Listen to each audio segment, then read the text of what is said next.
नमस्कार दोस्तों, जय माता दी। वर्ल्ड बेस्ट मैजिक में आपका हार्दिक स्वागत है। कैसे हैं आप सब? ये बताने के लिए कमेंट बॉक्स में जय माता दी जरूर लिखें। रानी सबका कल्याण करेगी। दोस्तों, हिंदू धर्म में दशा माता की पूजा तथा व्रत करने का विधान है। माना जाता है कि जब मनुष्य की दशा ठीक होती है तब उसके सभी कार्य अनुकूल होते हैं, किंतु जब यह प्रतिकूल होती है तब मनुष्य को बहुत परेशानी होती है। इन्हीं परेशानियों से निजात पाने के लिए इस व्रत को किया जाता है। दोस्तों, इस वीडियो में हम बात करेंगे कि दशा माता व्रत साल 2020 में कब मनाया जाएगा और पूजा का शुभ समय क्या है।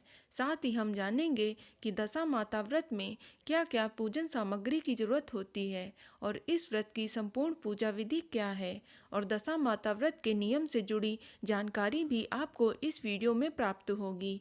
इसलिए अंत तक इस वीडियो के साथ बने रहें। तो आइए शुरू करते हैं। दोस्तों, हर व्यक्ति का समय एक बार जरूर बदलता है। अगर अनेक उपाय और तमाम मेहनत के बाद भी समय नहीं बदले तो मनुष्य को दशा माता का व्रत पूजा आदि करना चाहिए। चैत्र माह के कृष्ण पक्ष की 10वीं तिथि को यह व्रत किया जाता है। कहीं कहीं इस व्रत की शुरुआत होली के बाद से ही हो जाती है। महिलाएं दशा माता का पूजन और कहानियां सुनना शुरू कर देती हैं। फिर पूरे 10 दिनों तक सुना जाता है। दशा माता की कहानी हर दिन अलग अलग कहानी होती है। कुल मिलाकर 10 कहानियां होती हैं, लेकिन इसका मुख्य दिन चैत्र माह के कृष्ण पक्ष की 10वीं का होता है। इस दिन पीपल के वृक्ष का पूजन किया जाता है। इस व्रत को करने से व्यक्ति का अच्छा समय जरूर आता है। मान्यता है कि इस व्रत को करने से व्यक्ति का बुरा समय दूर हो जाता है। माना जाता है कि जब व्यक्ति की दशा ठीक होती है तो उसके सभी कार्य सफल होने लगते हैं, लेकिन जब व्यक्ति की दशा खराब होती है तो उसके कार्य में बाधा आने लगती है। इसलिए चैत्र माह की कृष्ण दशमी को दशा माता का व्रत किया जाता है, जिससे व्यक्ति के जीवन में चल रहा बुरा समय दूर हो सके। दोस्तों, साल 2020 में दशा माता का व्रत 18 मार्च 2020 दिन बुधवार को किया जाएगा और 10वीं तिथि की शुरुआत तड़के 3:24 से लेकर 10वीं तिथि की समाप्ति 19 मार्च को तड़के 4:26 तक होगी और लाभ चौघड़िया मुहूर्त सुबह 6:30 से लेकर 8 बजे तक रहेगा और शुभ चौघड़िया का मुहूर्त सुबह 10:59 से लेकर 12:29 तक रहेगा। दोस्तों, सुहागिन महिलाएं यह व्रत अपने घर की दशा सुधारने के लिए करती हैं। इस दिन कच्चे सूत का 10 तार का डोरा जिसमें 10 गठाने लगाते हैं। इस डोरे का पूजन करने के बाद पूजन स्थल पर नल दंपत्ति की कथा सुनती हैं। इसके बाद डोरे को गले में बांधती हैं। पूजन के पश्चात महिलाएं अपने घरों पर हल्दी व कुमकुम के छापे लगाती हैं और इस व्रत में एक ही प्रकार का अन्न एक समय खाया जाता है। भोजन में नमक नहीं होना चाहिए। इस दिन घर की साफ सफाई करके घरेलू जरूरत के सामान के साथ साथ झाड़ू इत्यादि भी खरीदी जाती है। दोस्तों, यह व्रत जीवन भर किया जाता है और इसका उद्यापन नहीं होता है। दोस्तों, अब हम बात करेंगे दशा माता व्रत की पूजन सामग्री क्या है। इसमें रोली, मौली, सुपारी, चावल, धूप दीप, नैवेद्य, हल्दी, मेहंदी, सिंदूर, साथ ही सफ़ेद धागा लें और उसमें गांठ बना लें। फिर उसे हल्दी से रंग लें। इस धागे को दशा माता की बेल कहते हैं।